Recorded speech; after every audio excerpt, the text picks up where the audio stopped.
Mahalo and hello. Thank you for joining me. What was it like on a German U-boat? That's a question I've never asked myself, I'll be honest. Not until I saw this YouTube title about German U-boats, the notorious German submarines used in war. Oh, wrong one. There it is. Okay, what life on a U-boat was like by hidden history. That's a fascinating question. What was it like?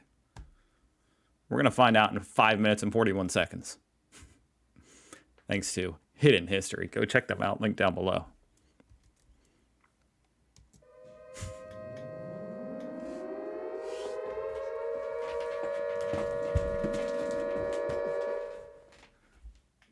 No other vessel of war presented poorer living conditions Think than we're that okay. of a U-boat.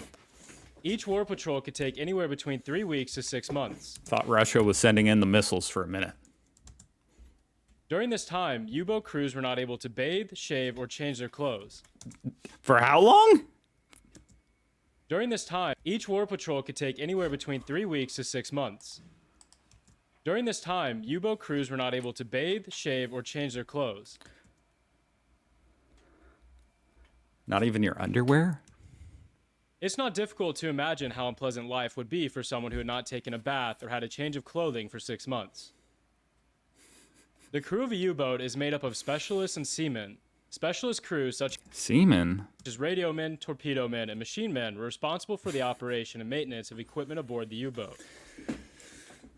All right, I'm going to get a little more serious. Let's go. Other general duty tasks such as loading torpedoes, standing watch on the bridge, operating deck guns, and housekeeping activities were performed by the seamen. Their workload was divided into several shifts, with the seamen working in 3 8-hour shifts, one for sleeping, one for regular duties, and one for miscellaneous tasks. Specialist crews, such as the 2 radio men, had 3 4-hour shifts between 8 a.m. and 8 p.m., and 2 6-hour shifts during the night. Standing on watch duty during stormy weather was frowned upon by the crewmen. The harsh environment of the North Atlantic meant that icy waves constantly swept over the conning tower, completely submerging the boat and the watch crew for brief periods. Holy shoot. Were issued with special foul weather coats, but these did little to keep them dry. Those are badass, though. Those are really badass. In addition, crewmen had little chance to dry their clothes during a patrol. The watch crews were secured by safety lines to keep them from being washed overboard. Crew habitability ranked very low on the priority list of German U-boats. Fresh water was limited and strictly rationed for drinking, especially when they had opted to fill one of their water tanks with diesel fuel to extend their operational range. Washing and showering were not permitted, with all activities of shaving and laundry being postponed throughout the entire duration of the patrol. So that's why it was just to conserve water. Got it. They were allowed only the clothes on their backs and a single change of underwear and socks. Okay, one change of To underwear. remove salt from their skin caused by seawater exposure, crews were issued with special saltwater soap, but this was unpopular as it left a scummy film on the skin. A scummy film and you can't take a shower. To control body odor, my a deodorant God. was used. Crew space was at a premium, with each crew assigned one locker for personal belongings. And in order to maximize the limited space, the forward torpedo room also formed the crew quarters. But at the beginning of a patrol, 6 bunks had to be folded up to accommodate space for 2 additional torpedoes. Not until the first 2 torpedoes had been launched that the spare torpedoes could be loaded into the torpedo tubes, freeing up the much needed bunks in the living quarters. Wow. That is so rough. With such limited bunks available, the crew These guys are nuts. often resorted Who signs up for this type of deal? to How much were they paid? hot bunking, where as soon as one person had crawled out, the next person would crawl in. Privacy It looks like a torture chamber. was non-existent. Bunks were laid out on the right and left of the busy walkway, and human traffic was common, with crews getting forward and backward of the elongated U-boat. Only the captain was afforded any privacy. Made up of a simple curtain, it could be drawn over the captain's quarters, but he could still hear what was going on the outside. The captain's quarters was placed next to the control room and radio room, so he could quickly respond during an emergency.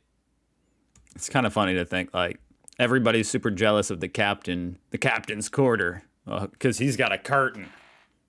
It's still, like, the absolute most horrendous living conditions you can imagine, but it's all relative. Life is all relative. When you're down there waiting for the torpedo to be launched before you can even lay down, the captain's quarter looks amazing.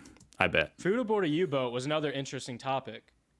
At the beginning of a journey, as much food was cramped into every nook and cranny available in the U-boat. This resulted in one of the toilets being filled to capacity with food.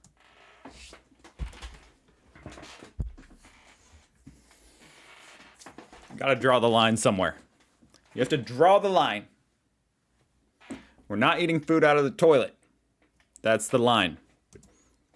They brought the best foods available with them, including fresh meat. That's the line I would draw. Guess not these guys. Sausages, bread loaves, fresh fruits, and vegetables, but the small refrigerators meant that food spoiled quickly, especially in the damp environment of a U-boat. Is that meat? Very soon, fresh loaves of bread would sprout white fungi, which the crews promptly nicknamed as rabbits, due to the white fuzzy appearance. By that time, and then you've got to breathe that in all, well, for half a year. Food consisted mainly of canned goods, supplemented by a soy-based called for a quarter of a year. Brotlingspulver. Issued by the military for U-boat crews, the crew unkindly referred to it as diesel food, due to the constant exposure of diesel exhaust that surrounded them. Even going to the toilet was no simple feat. There was only one toilet That's what they ate out of. available until the food stuffed in the second toilet had been eaten up. With 40 to 50 of the men sharing the same single toilet, unpleasant emergency situations were soon to occur. The flush system consisted of a hand dump where the contents of the waste was hand pumped into the ocean after each use. Using the toilet was prohibited when stalking an enemy, as it was feared that the noise of clanking metal or floating debris would alert the enemy to the... The floating debris. Imagine if your turd was the reason your U-boat got sunk. Sir, that is definitely a German turd. Floating eastbound. Fire the missiles! The presence of the U-boat. Long war cruises took its psychological toll, with many crews painting a vision of emptiness, except for the occasional marine life for company. Months would pass and there would be no trees, no hills, and no landfall where one could place his feet, except on the deck of the U-boat. Besides the excitement of hunting for an enemy ship, or of being hunted themselves, crews passed the time by listening to a record player built into the boat, or by playing cards or organizing some weird games to keep their minds occupied. So this is why Germans love board games. I've been trying to find a good video about like German board games. I used to play a lot of board games, and I'll let you guys know. You guys are known world around. Didn't you guys make like Settlers of Catan and stuff? There are literally no good videos about German board game history, though, Kale that I can find. I'm Wolfgang still looking. Luth went as far as organizing singing and lying competitions where every man on board had to participate. This took place when he undertook the longest war cruise of any U-boat, lasting for over 6 months patrolling the Indian Ocean. He said later that he tapped into his creative juices to keep his men's minds away from home. By the end of a war patrol, crews would emerge with long beards, soiled uniforms, and an array of other obnoxious physical characteristics. How do they're all smoking? Is that because they just got off the boat? Or how do you smoke when you're in a freaking submarine? This was a submarine, right? Naval submarine. But I guess it was also a boat. Like you could go on top of it. It was this same repelling appearance that earned them the respect of Donitz when he sees his men returning from a war patrol, for he knew what life aboard a U-boat was like. Thanks for watching. Remember to like. Thank you, Hidden History. Wow. Eating rabbit-looking bread out of a toilet. That's rough. That was really fascinating. That was much worse. I thought maybe life on a U-boat was exciting or like an adventure. No. It kind of sounds just horrible. Except maybe playing Settlers of Catan. Maybe that's where it was invented. Wow, that was something else. I'm kind of speechless. Thank you for watching. Any of you guys or your grandpas that were out there on the U-boats, my apologies that you had to live through that. Okay, I think I'm done. Go check out Hidden History, link down below. And I'll see you guys tomorrow. Because hopefully somebody comes back. Goodbye.